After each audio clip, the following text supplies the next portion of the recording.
السلام عليكم ورحمة الله وبركاته. قال الله عز وجل في كتابه الخالد استعيذ بالله انما يخشى الله من عباده العلماء. انسان کی زینت دو چیزوں میں چھپی ہوئی، انسان کی کامیابی کا راز دو چیزوں میں مخفی ہے، ایک تو علم اور دوسرا تقوی۔ دونوں چیزوں کی ترجمانی ہمیں امام شافعی رحمہ اللہ کے کچھ اشعار میں ملتی ہے۔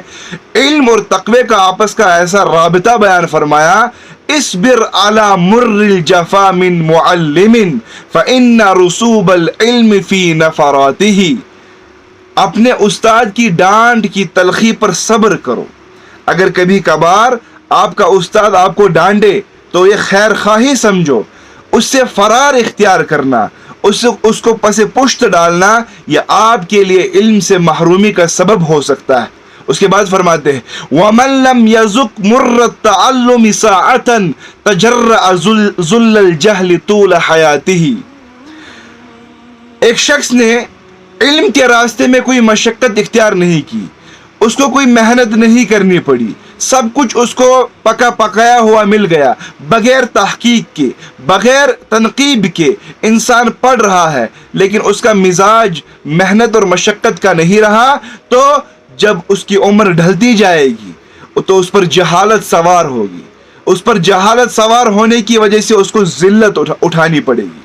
اس کے بعد فرماتے ہیں جوانی اور علم کا آپس میں ایسا تعلق ہے وَمَنْ فَاتَهُ التَّعْلِيمُ وَقْتَ شَبَابِهِ، جس نے اپنی نوجوانی کی عمر میں تعلیم حاصل نہیں کی، اس سے محروم رہا، فَكَبِّرْ عَلَيْهِ أَرْبَعًا لِوَفَاتِهِ، تو اس پر نماز جنازہ پڑھ لو، اس کا دنیا کے اندر رہنا کوئی فائدہ مند نہیں۔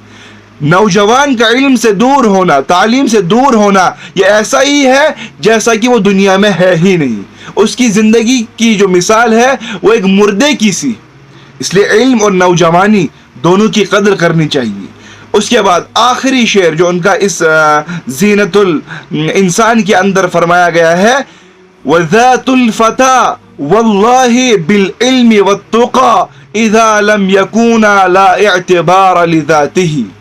فرمایا کہ بخدا اگر نوجوانی میں ایک انسان نے علم اور تقوی حاصل نہیں کیا، اگر وہ ان سے متصل اور متصف نہیں ہے، تو اس کی شخصیت کوئی معتبر شخصیت نہیں ہے، وہ ایک غیر معتبر شخصیت ہے، جب تک یہ دو چیزیں ایک نوجوان کے اندر، ایک انسان کے اندر چسپاں نہ ہو جائے اور متصف اور متصل نہ ہو جائے۔